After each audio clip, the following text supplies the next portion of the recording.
Hey ladies, it's Mary back here with Who Is She?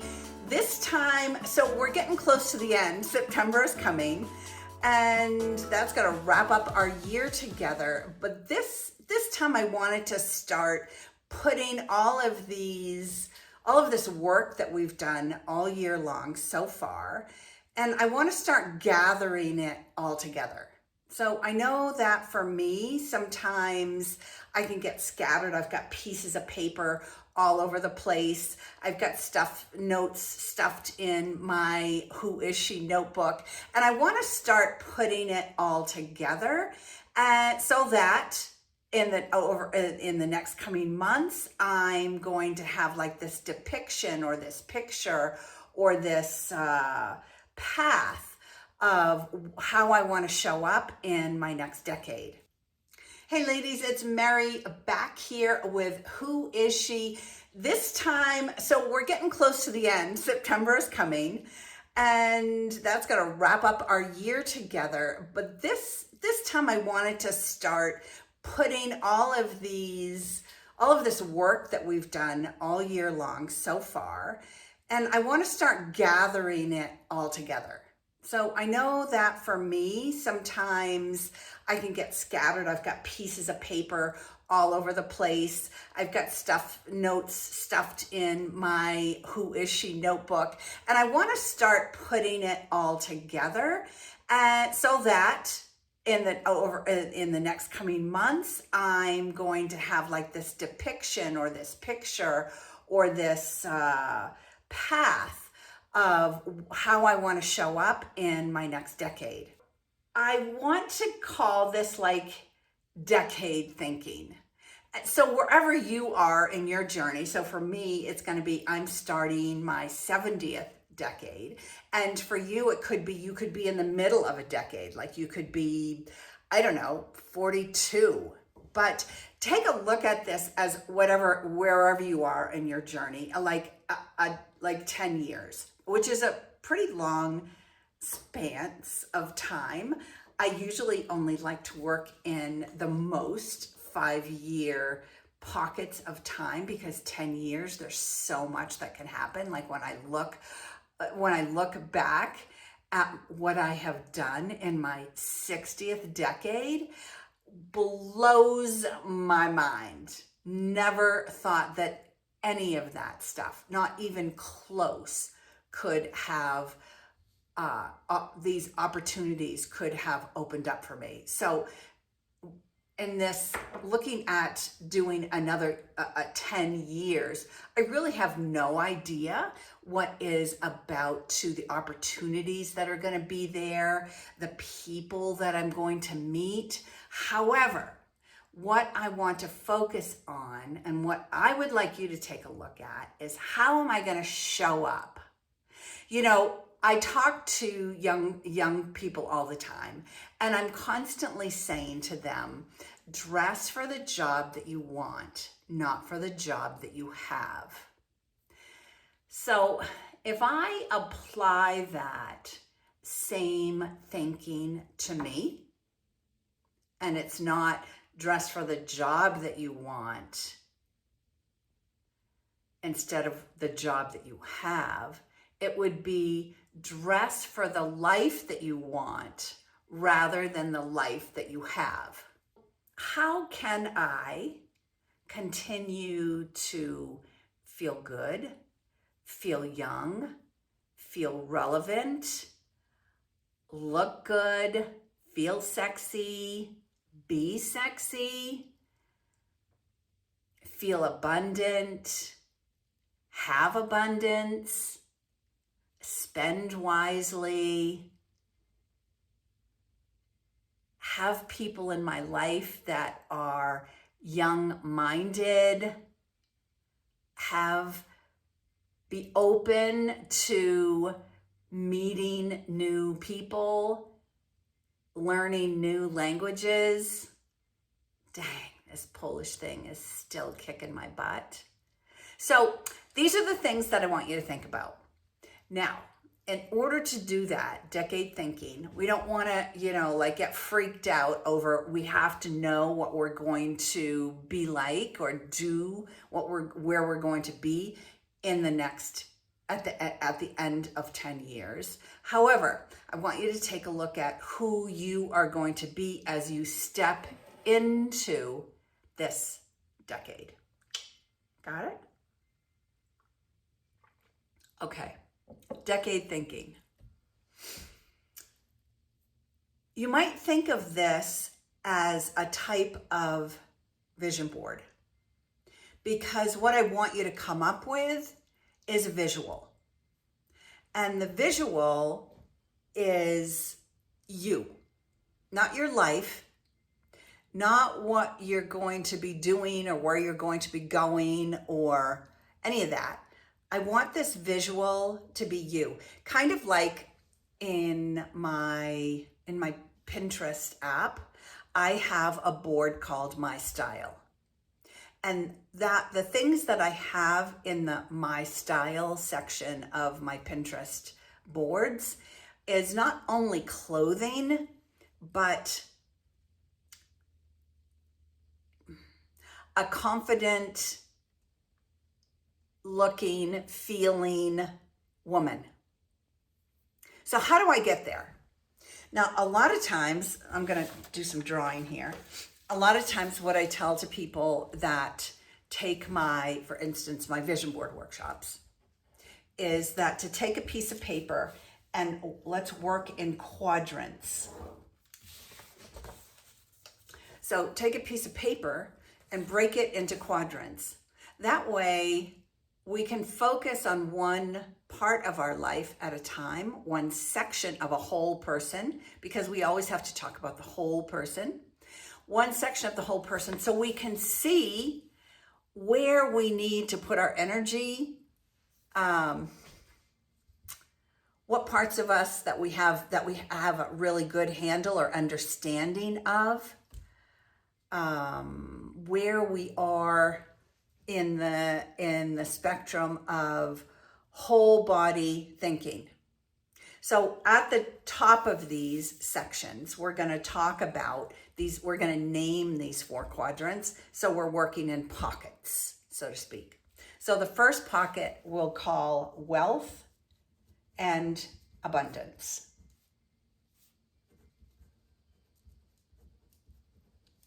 I do the same thing in my vision board workshops. So wealth and abundance is a bucket, a holder, a file, a container. The next one off to the right is emotions and relationships.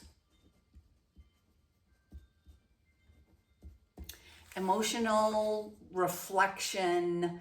This is like, you might think of this if any of you have learned or heard about emotional quotient or your emotional intelligence. That's where this sits.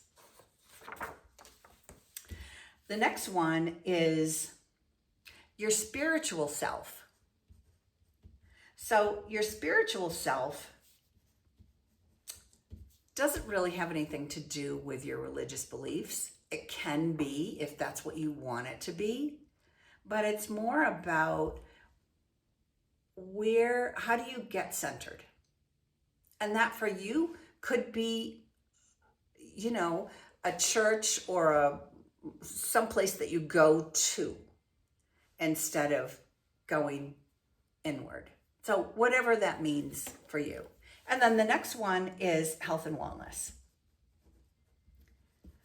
And for a 10-year span, that's a must-have. It's a must-have for any of us, right? No matter what age you're at. So hopefully your quadrant looks like this. So when we think about the quadrant, what I want you to take a look at, if you've got your old notes from the past months together, what I want you to take a look at or think about is pulling out some of the things that are related to these quadrants on your own. You can do that at another time. But for today, we want to focus on emotions is about joy. Where do I find joy? Like, where is she? Where, life is heavy. There are things going on in the world that are not pleasant, not good for us, our emotional state. So where can we put aside the noise and focus on joy? And as an adult, where am I playing? Where am I laughing? And can I make that more of a routine? The wealth and abundance part is like, if you think about money, how you save it and how you spend it, but how you feel about abundance in your life, whether that's in your wallet, in your bank account, or in your life. How abundant do you feel about your life? There's a lot going on, especially in the US, around scarcity, with costs rising, not only at the grocery store, but at the gas pump and with healthcare. There's a lot of stresses that people have. So what about money?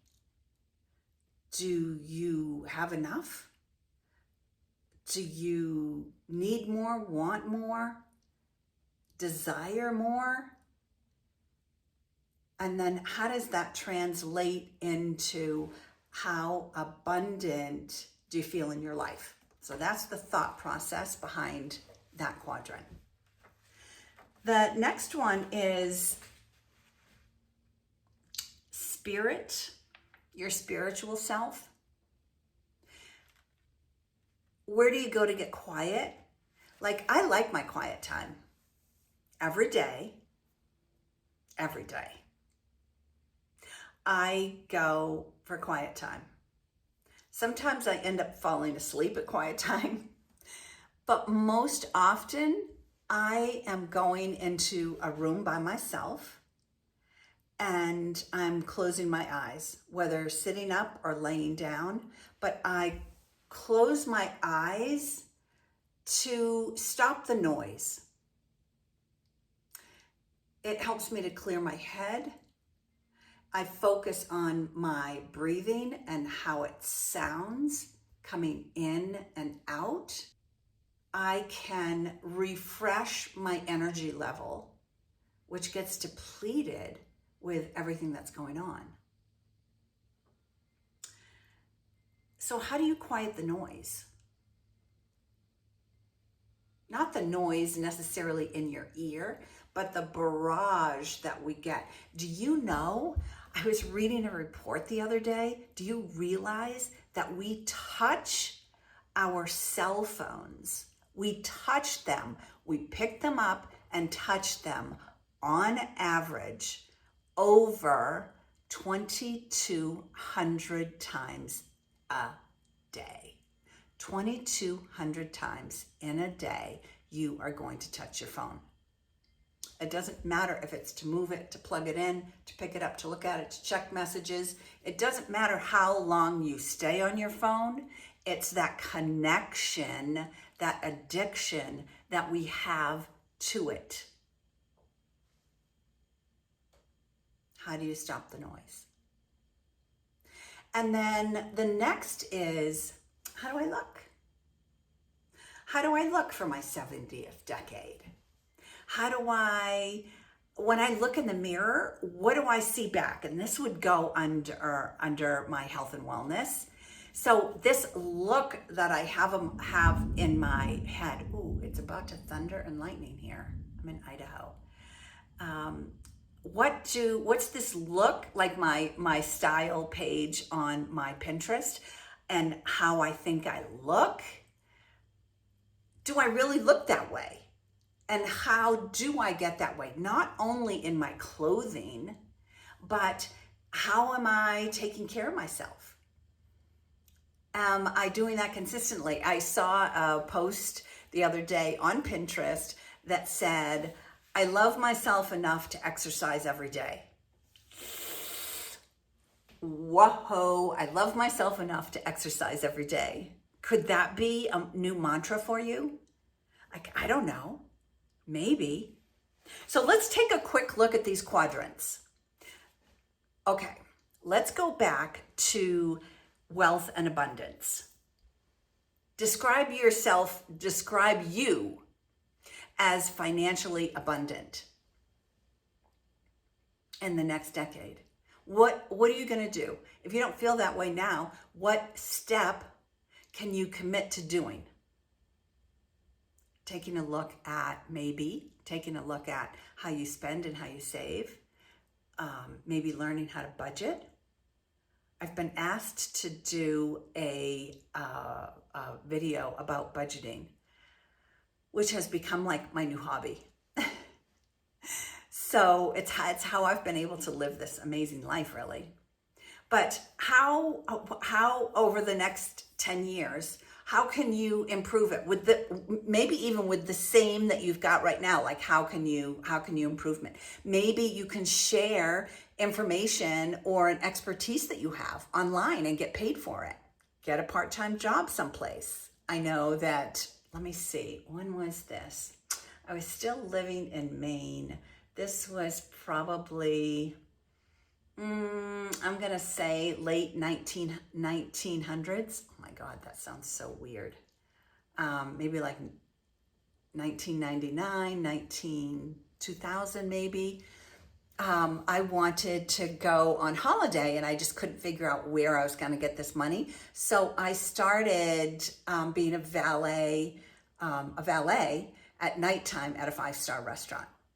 It actually was a super cool job.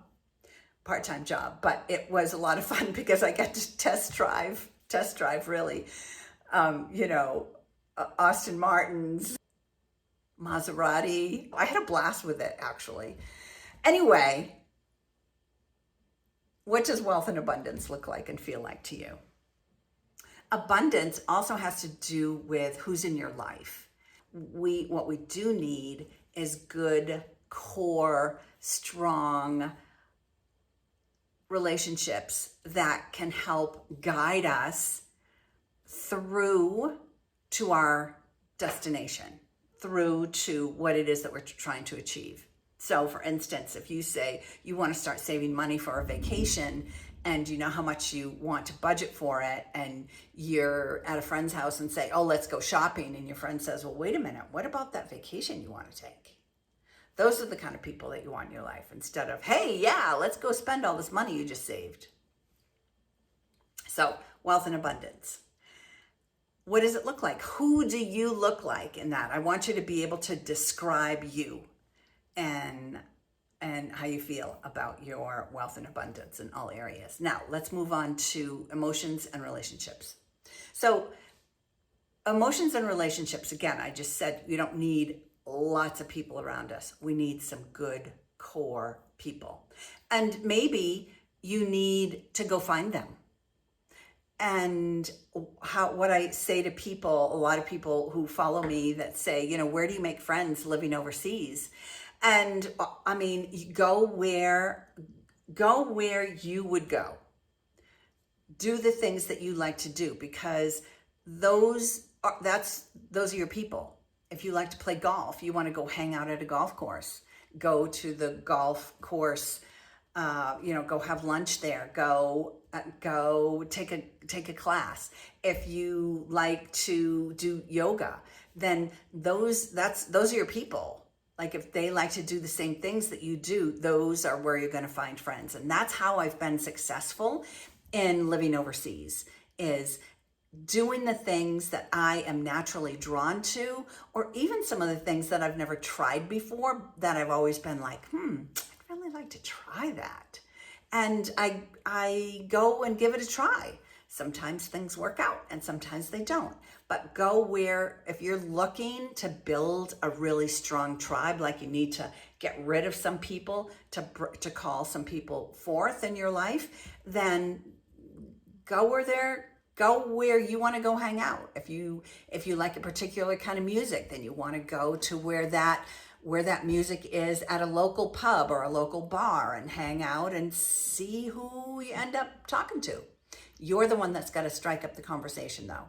Don't expect people to come knocking on your door to say, hey, I see you're new in town.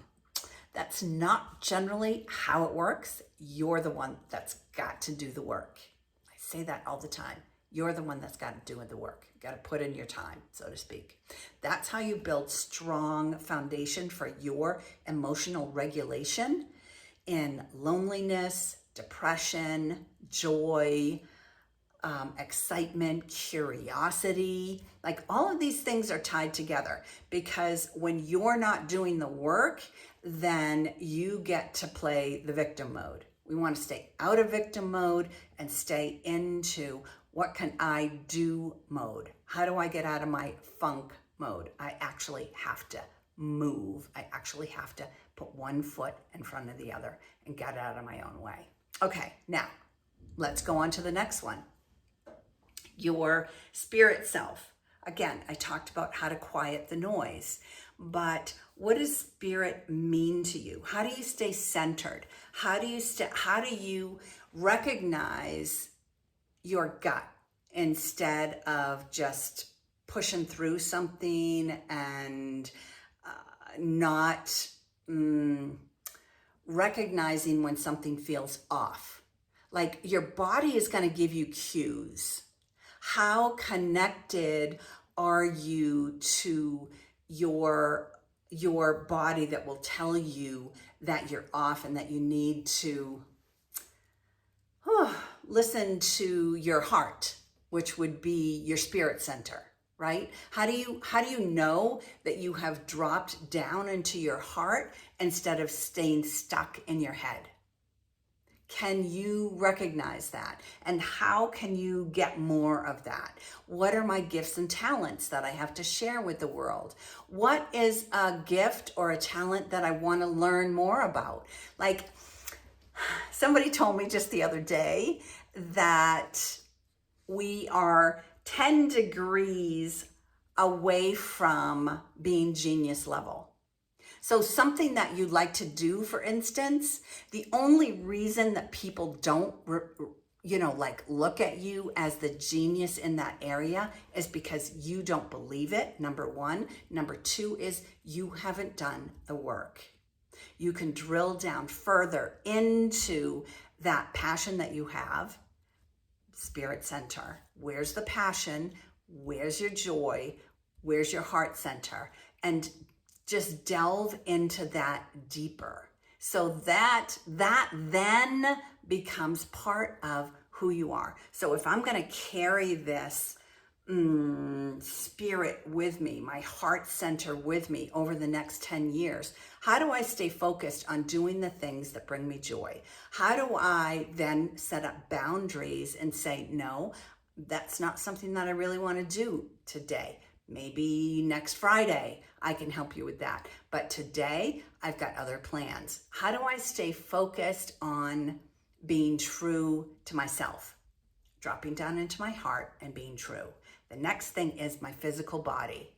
As I said, this new quote that I heard is all about loving myself. I'm going to love myself today, and therefore I'm going to exercise. How can that become part of your regime over the next 10 years? 10 years is a long time. So over the next 10 years, what are you going to do? Like maybe you've never tried yoga. Maybe it's time to do that. Maybe you've never tried weightlifting or running or biking or following somebody on YouTube that has a great exercise channel. How do you take care of your body over this next 10-year period? What does she look like taking care of herself? Can you describe the woman that's taking care of herself over the next 10 years? I know, again, 10 years is a long time. Don't let that freak you out. We want to take a look at the now. What can I do now that I can step into and call forward in become habitual movements over the next 10 years? All right, now, this is a lot. It's the beginning of a vision board that focuses not outward on a goal, but inward on who you are, how you show up, how you want your life to unfold. Then we can take that image and work it into who is she? Okay, how's that sound? You've got a lot of work to do this week. Get on it. Send me messages of how she is unfolding and what she's going to look like in this image, this depiction. You could even start cutting out imagery if you wanted to of what that looked like and start pasting them up in quadrants or putting them in envelopes of these quadrants. And over the next few months, when we get to the end of this year-long series, then we can put it all together and understand this path or this journey that we're about to expand upon. Okay, I'll see you then. Ciao for now.